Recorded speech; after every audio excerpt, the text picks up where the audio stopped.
How the heck do you plan for your dream birth? Welcome back to 30 Days to a Better Birth. I'm Shelby. Today we are going to be talking about building your birth plan or building your birth preferences list. As a doula, when I have a client sign on with me, one of the first things we do is we talk about their birth wishes, their birth plan, their birth preferences. All of that is kind of used interchangeably. What I will say is you can't really plan your birth. You can have an idea of how you want it to go, but things will unfold how they unfold. So I do kind of like to have birth preferences as the language I use around it because it is what we want, but ultimately baby and our body will tell us how labor is going to go. So we do have to be flexible during this process, not saying that you should let other people derail your plans, but being flexible to the idea that we might need to make some adjustments along the way. On the birth plan or the birth preferences list that I use, at the top it has the due date, your OB or midwife, your place of birth, your partner's name, your relationship to them, if they are going to be present for birth, and any additional support people. So your doula, your mom, your sister, your friend, your birth photographer, who else is going to be there? List them all out so that everyone is on the same page, and that in the event that things are moving quickly, whoever is with you can call and assemble your team to make sure everybody gets there for your birthing experience. And then right under that, the next thing we talk about is the most important thing to you about your birth. So if you could only choose one thing or how you want your overall feeling of your birth to go, what would that be? Do you want to feel as little pain as possible? Do you want to feel every sensation? Do you want a medicated birth? Do you want low intervention, hands off? Do you want a C-section? For medical reasons, whatever the situation may be, what is the number one thing? Safety of mom and baby, but what else? Like, how do you want it to feel? What is your number one goal? Is it very important to you that you do have an unmedicated low intervention birth? Or do you want to have more of a medicalized high intervention birth with all the medications and all of the help that you can get to have a pain-free experience potentially? And then the next section is during labor, I would like, and there are options of dim lighting, music, freedom of movement, to eat and drink as you please, to try different positions, to use a birth ball, to use a peanut ball. So these are all good things to consider about how the environment is going to be, how you're going to feel during labor, what kind of things you are going to be doing.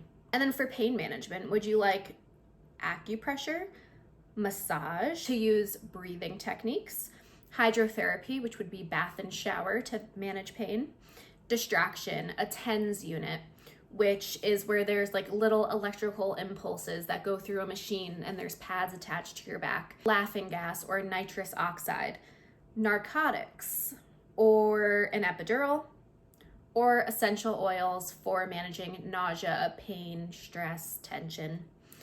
And then during the pushing phase, would you like to push as your body is telling you to? Would you like to be coached through this stage of labor? Would you like help with the pushing part? So like your provider stretching, using their hands to kind of make more room for baby?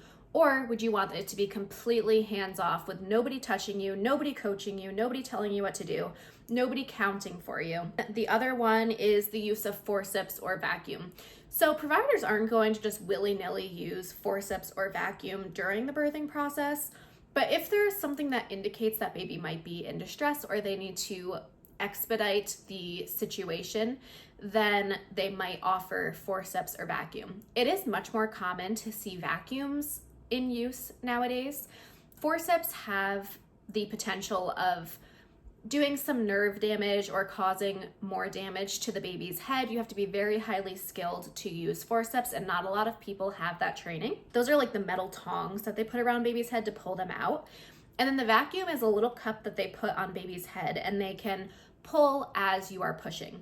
That is what's more commonly used today rather than the forceps.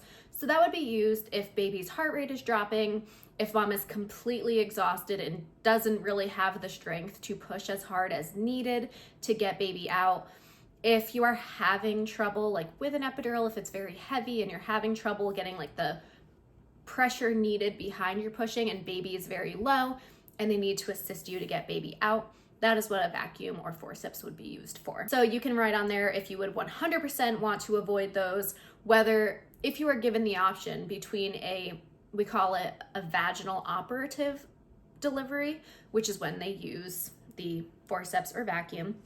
Would you rather do that, or would you rather do a C-section in the event that we need to get baby out quicker? And then an episiotomy is when they cut your perineum, which is the space between your vaginal opening and then your anus. So that skin right there is called your perineum. And a lot of the time that will tear naturally as baby is being born, which is the preferred method of tearing or cutting. It does heal more quickly and it's easier to repair.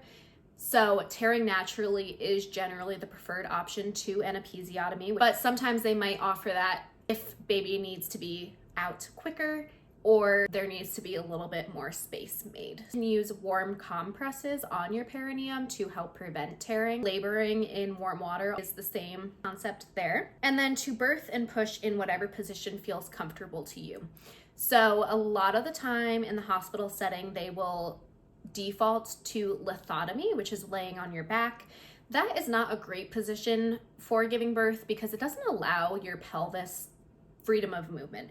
You really want your tailbone to be able to move out of the way to get your pelvis as big as possible for baby to come through. You don't want your tailbone to kind of be cupping around baby's head and stuck to the bed where it can't maneuver out of the way. You want it to have that flexibility. It is movable. Your pelvis is flexible. So we want to capitalize on that. We want the flexibility in your pelvis to allow baby to come out the easiest way possible. We don't want to be fighting the process. A lot of the times that is the position that is defaulted to, but it really shouldn't be because it's one of the least effective positions for allowing baby and your body to do what it is supposed to do. You can do side lying, you can do squatting with a squat bar or just squatting with the support of your partner. You can do hands and knees. You can really do any position that feels comfortable to you. And even with an epidural, if that's what you choose to do, you can do other positions other than lying on your back. Your birth team can help you, and you can use stirrups or a sheet or a squat bar to help get you into the position that feels best to you. So definitely make sure that you ask for what you need and you advocate for pushing or delivering in different positions if that is what is important to you. After birth, what would you like? Do you want to do immediate skin to skin, which is recommended for the health and safety of mom and baby? It releases that oxytocin, which is the hormone that is needed to help mom's uterus clamp back down, which helps prevent bleeding and a postpartum hemorrhage, which is too much bleeding, and that can be dangerous. So that oxytocin naturally releasing is exactly what we want. For baby, it helps to regulate their temperature. It helps to keep their blood sugar stable. It helps to initiate the breastfeeding journey. It helps produce milk. All of that is really beneficial, and you should theoretically have at least a golden hour, we call it, before there's any interruptions to weigh baby, to do any procedures. Anything that needs to be done should be able to be done on mom's chest during the golden hour. Do you have a preference on who is cutting the cord? Does your birth partner want to cut the cord? Do you just want the provider to cut it? Delayed cord clamping. Do you want just 1 minute of delayed cord clamping, which is the standard in the hospital setting? Do you want a specific time? 5, 10, 15 minutes?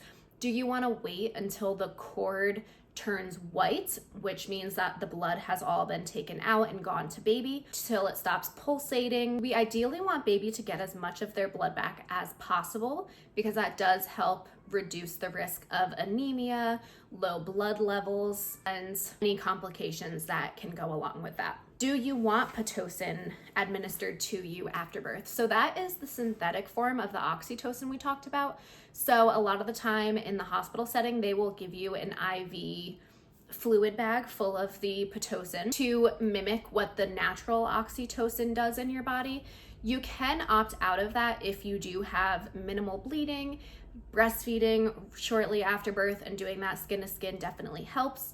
And then in the event that you have more bleeding or your uterus is not firming up, it is not clamping down like we would expect, then you can have the Pitocin administered at that time. So that is something to think about. Do you want it right away, or do you want it on standby in case you have more bleeding than we would like? Do you want newborn procedures to be done on the warmer, in the bassinet, or do you want them to be done on you? If you are choosing to do vaccinations and the vitamin K shot, do you want that to be done on you, potentially while breastfeeding, to reduce the painful stimuli that baby feels and to feel nice and cuddly with you while they're getting that done so it's not as traumatic to them? Or do you want it to be done in the bassinet or in the warmer? Do you want the standard medications for baby, which would be the vitamin K to help prevent vitamin K deficiency bleeding, the erythromycin eye ointment, which helps protect against any infections usually caused by chlamydia and gonorrhea? So if you don't have chlamydia and gonorrhea, this is definitely a smaller risk of infection. So that's something to consider in research. Hepatitis B is the vaccine that is offered at birth. So do you want all of those? Do you want some of them? Do you want to learn more about them? Do you need to have a conversation with your provider about it? Those are all good things to consider as well. And then what is your feeding plan for baby? Are you planning to exclusively breastfeed? Are you planning to exclusively pump? Are you planning to formula feed? Are you planning to combination feed? So you do some breastfeeding, some formula feeding. I would highly recommend, if you can, giving colostrum after birth, because you will be producing it either way. So providing baby with that extremely nutrient dense and antibody filled milk really gets them off to the best possible start. If you choose to formula feed after that, they will have gotten all of those amazing benefits of the first few days of milk that will really set them up for having a better immune system and having a better microbiome. So yes, I would definitely recommend looking into giving colostrum in the first few days, no matter what feeding method you choose for baby. The other thing is feeding on demand. Generally with breastfeeding, it is recommended to feed every 2 to 3 hours at least, or on demand. With a breastfed baby, it really is on demand, but you do not want to go more than 3 hours with a fresh baby. Another section for after birth is, do you want to be allowed to sleep? So the first few hours after birth, they will be monitoring you very closely to make sure that your uterus is clamping down, that your bleeding is minimal, that your vital signs look good, that you're able to urinate, and that everything is just looking stable and that you're feeling well. And they'll also be monitoring baby to make sure their vital signs look good, that their breathing is good, help with any breastfeeding or feeding that you are doing. But after that initial few hour period, do you want your nurse to kind of cluster care so that you get uninterrupted sleep? Or are you okay with them coming in and out as needed? Do you want medications to manage any pain and discomfort after labor and birth? So this would usually be Tylenol and Motrin. Sometimes people take them together, sometimes people alternate. The ibuprofen does have anti-inflammatory properties, so that'll help with any swelling you have as well as pain relief. And then there are also some natural options. There's this tincture called After Ease that you can look into and chat with your provider about. That can help with any cramping you have. Usually the cramping postpartum gets worse with each baby, so you might not notice it as much with baby number 1, but usually as you have more children, you'll experience more cramping and discomfort, especially with breastfeeding. So that is the standard birth preferences sheet that I offer my clients when they sign on with me, and those are the things that we discuss. In addition to this birth preferences list, I also go further in depth with my clients about the unexpected. So what happens if labor takes too long? What happens if you do need a C-section? What happens if you need to transfer if you are having a home birth? What happens if there is an emergency? What happens in all these unexpected situations? How can we still have your preferences honored and the best possible experience, even if the unexpected arises? So that is another thing that we go over, is your 100% perfect birth preferences. And then what happens if there's unexpected? We talk about all of that as well. So no matter what situation comes up, you do have your preferences planned out and you can have the best experience possible. Thank you so much for joining us. I hope you will subscribe and join us again for another video in this 30 Days to a Better Birth series.